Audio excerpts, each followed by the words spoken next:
ورزش کے ساتھ متوازن غذا ضروری ہے ورنہ وزن کم کرنا مشکل ہوتا ہے۔ کم کھانے سے وزن کم نہیں ہوتا بلکہ جسم میں چربی بڑھ سکتی ہے۔ البتہ زیادہ پانی پینا وزن کم کرنے میں مددگار ہوتا ہے۔ پسینہ آنا ہمیشہ جسم سے چربی پگھلنے کی علامت نہیں ہے۔ جوڑوں کی آوازیں عام طور پر ہوا کے بلبلے ہوتے ہیں، فکر کی بات نہیں۔ نبی کریم صلی اللہ علیہ وسلم نے سائے اور دھوپ کے درمیان بیٹھنے سے منع فرمایا ہے، یعنی اس طرح بیٹھنا کہ بدن کا ایک حصہ دھوپ میں اور ایک حصہ سائے میں ہو۔ یہ بیماری پیدا کرتا ہے۔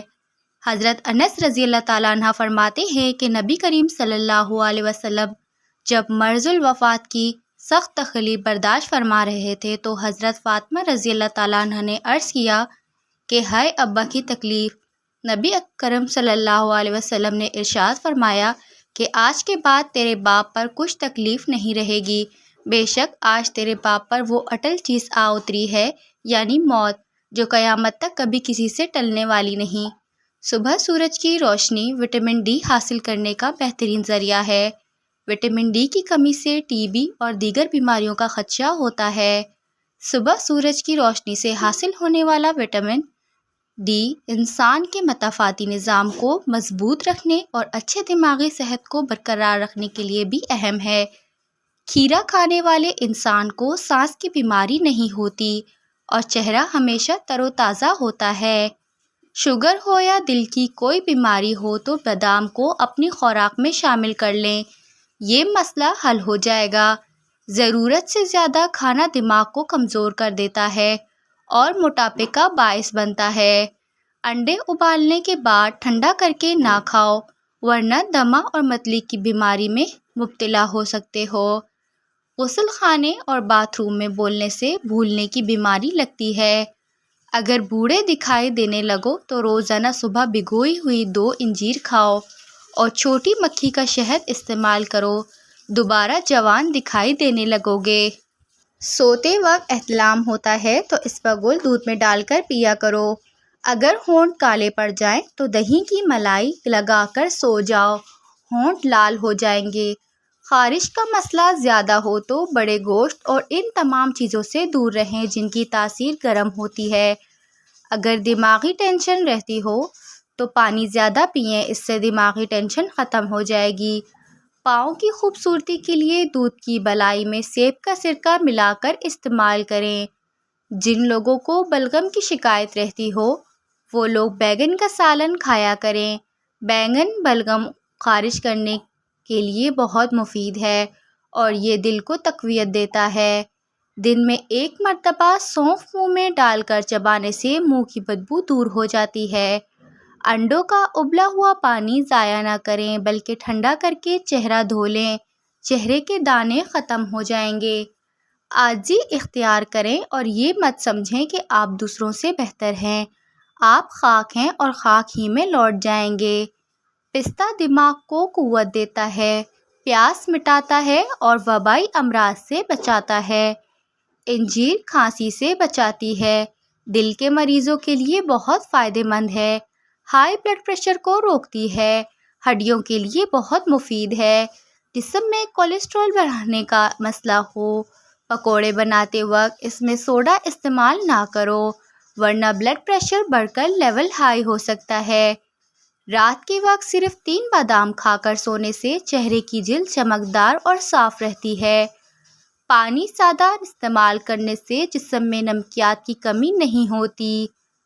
محسوس کرنے لگو تو چھوٹی چھوٹی باتیں راتوں کی نیند اڑا دیں گی۔ محسوس نہ کرو تو بڑی بڑی باتوں پر انسان جو ہوگا دیکھا جائے گا کہہ کر سکون کی نیند سو جاتا ہے۔ دل کی بات ہے ساری، رونے لگے تو سوئی چبھنے پر بھی قیامت اٹھا دے، برداشت کرنے پر آئے تو سر پر پہاڑ اٹھا کر چل دے، انسان کی ہمت پر منحصر ہے۔ کھانا کھانے سے پہلے انجیر کھا لینے سے زندگی بھر جسم میں کمزوری پیدا نہیں ہوتی۔ سوتے وقت بستر کو اچھی طرح جھاڑ لیں اور باوضو ہو کر سو جائیں، اس طرح برے خواب نہیں آتے اور پرسکون نیند آتی ہے۔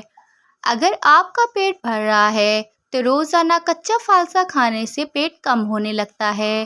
ٹھنڈا پانی کم پیا کرو، یہ چہرے پر جھریاں لاتا ہے۔ لہسن کولیسٹرول کو کم کرتا ہے، ہائی بلڈ پریشر کو روکتا ہے۔ گرم تاثیر رکھنے کی وجہ سے اس سے دل کی شریانیں کھل جاتی ہیں۔ ناریل کا پانی پینے اور کچا ناریل کھا لینے سے پیٹ کے کیڑے مر جاتے ہیں اور پیٹ کی صفائی ہو جاتی ہے۔ سفید زیرہ اور میٹھا سوڈا ہم وزن لے کر صفوف بنا لو اور پھر برش یا ہاتھ کے ساتھ دانت پر اچھی طرح ملیں۔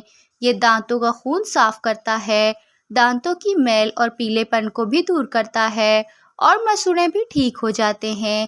زیادہ ٹھنڈی چیزوں کا استعمال معدہ کمزور کر دیتا ہے۔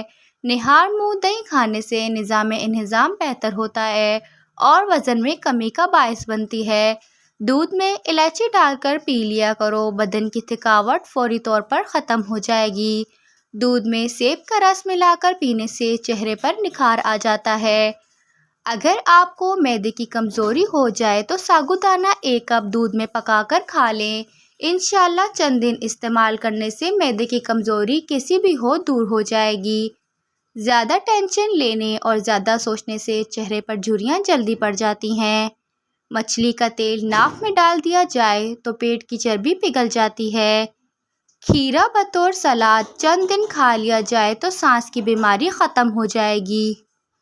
جو چیزیں ظاہر اور ختم ہو جانے والی ہیں ان کی خواہش چھوڑ دیں، کیونکہ وہ چیزیں ایسی بے خود ہیں کہ نہ وہ تیرے لیے باقی رہیں گی، نہ اور ہی تو ان کے لیے باقی رہے گا۔ بازاری مشروبات کے زیادہ استعمال کرنے سے گردے جلدی خراب ہو جاتے ہیں۔ حضرت انس رضی اللہ تعالیٰ عنہ فرماتے ہیں کہ نبی کریم صلی اللہ علیہ وسلم نے ارشاد فرمایا کہ میں اللہ کے راستے میں اس خوف سے ڈرایا گیا ہوں جس وقت کوئی بھی نہیں ڈرایا گیا، اور اس قدر ستایا گیا ہوں کہ کوئی شخص بھی نہیں ستایا گیا۔ مجھے 30 شب روز ایسے گزرے ہیں کہ میرے اور بلال کے کھانے کے لیے کوئی چیز ایسی نہ تھی جس کو کوئی جاندار کھا سکے، بجز اس تھوڑی سی مقدار کی جو بلال کے بغل میں چھپی ہوئی تھی۔ اپنے بھائیوں سے بگاڑنا غلط رائے قائم کرنے کی دلیل ہے۔ بے شک تیرے رائے تمام امور کا احاطہ نہیں کر سکتی، پس جو کام سب سے ضروری ہو پہلے اس کی تدبیر کر۔ پانی زیادہ پینے والے انسان کی جوانی دیر تر برقرار رہتی ہے۔ بکری کا دودھ پینے والے بندے کو کام میں تھکاوٹ نہیں ہوتی اور جسم میں طاقت ہمیشہ رہتی ہے۔ بال گرنے شروع ہو جائیں تو کچے انڈے کی زردی سر پر لگائیں۔ دوپہر کے وقت سستی زیادہ پڑنے لگتی ہے، اگر ایسا ہو تو کھانا کم کھائیں اور سلاد زیادہ کھائیں۔ زیادہ دیر تک جینا چاہتے ہو تو جب آپ کو سخت بھوک لگے تب کھانا کھاؤ۔ جو شخص پیٹ بھر کر کھایا کرے اس کی فکر اور رائے کس طرح صحیح صاف ہو سکتی ہے۔